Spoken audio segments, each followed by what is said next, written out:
नमस्कार मित्रों।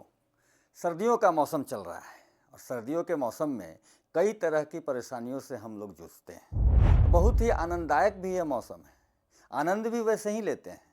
लेकिन एक समस्या बहुत ही कॉमन है जो हम सभी को कभी न कभी या अक्सर हो जाता है, नाक बंद होना। और नाक बंद होने पर सांस लेने में कठिनाई का होना। यह समस्या जो आती है, यह बिल्कुल एक सामान्य प्रकार की ही समस्या लगती है, लेकिन कभी-कभी यह बहुत ही खतरनाक भी हो सकता है। तो आज मैं इस वीडियो में स्पष्ट रूप से इसके कारणों के बारे में और इसके उपचार के बारे में बताने जा रहा हूं मित्रों।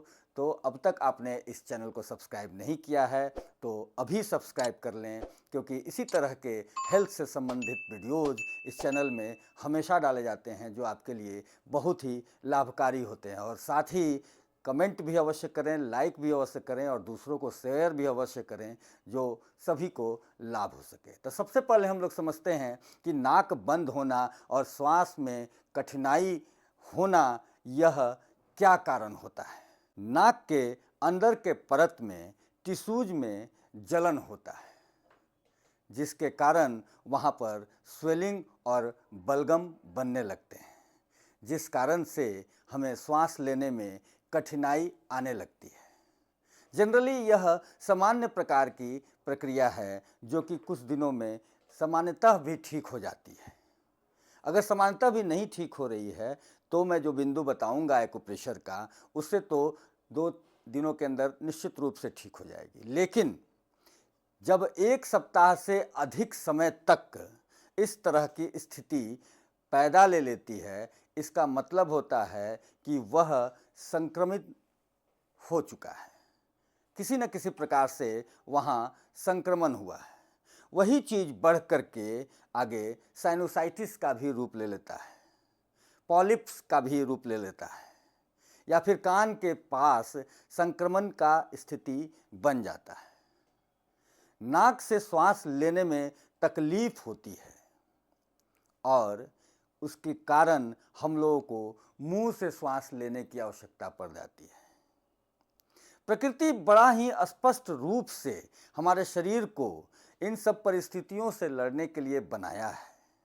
नाक में बाल होते हैं, बाहरी धूल कण, बाहरी परागकण, या किसी जानवर से जो इन्फेक्शन आता है या कोई बाल का रूसी आ जाता है, इन सबों से बचने के लिए हमारे नाक में बाल दिए हुए हैं। लेकिन कभी कभी यह बाल उन सभी को नहीं रोक पाते हैं और अंदर के परत में सूजन आ जाती है, जलन आ जाती है और बलगम क्रिएट कर जाता है और वहाँ श्वास लेने में तकलीफ हो जाती है।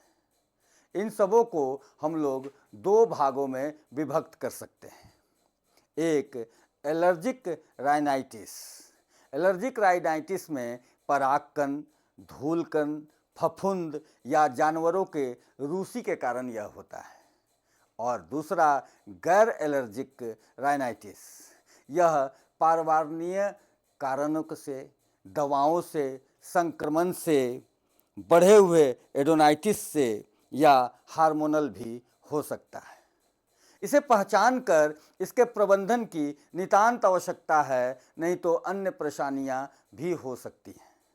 प्रबंधन में सबसे पहले हम लोगों को तरल पदार्थ यानी पानी का प्रयोग करना चाहिए।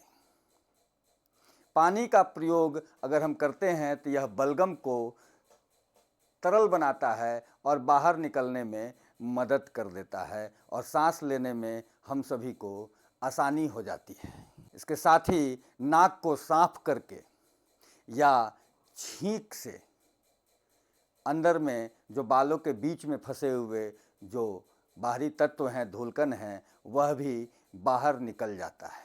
तो नाकों की सफाई अत्यंत आवश्यक है। इसके बाद मैं एक्यूप्रेशर बिंदुओं के बारे में बात बताने जा रहा हूं, जिसकी संख्या मात्र 3 है और किसी इक्विपमेंट की आवश्यकता नहीं है। आप अपने हथेली के इस अंगूठे से ही इसे उपचारित कर सकते हैं। सबसे पहले जो बिंदु है वह है LI20। LI20 बिंदु हमारे इस नाक के जस्ट बगल में यह स्थान है। इस स्थान पर इसी अंगूठे से हम लोगों को मात्र 1 मिनट तक दबाव देना है, LI20।